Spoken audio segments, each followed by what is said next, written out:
Kite is a one-screen trading platform which gives you all the information on a single page.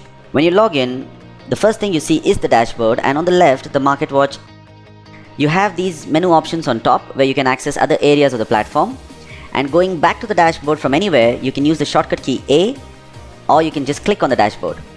The dashboard on Kite is quite unique, so what we've done is we've divided it into 3 sections.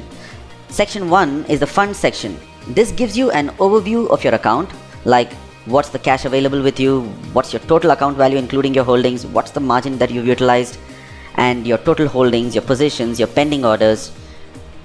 And you can access any area of this by just clicking on any of those numbers that you see, and it gives you more details like holdings here.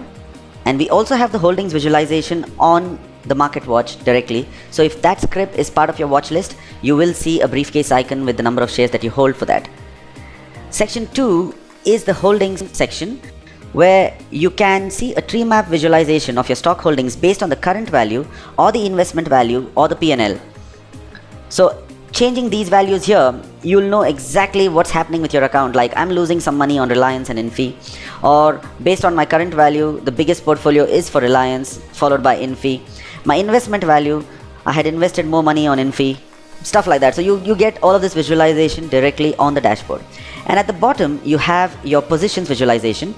Green means you're in profit and red means you're in losses.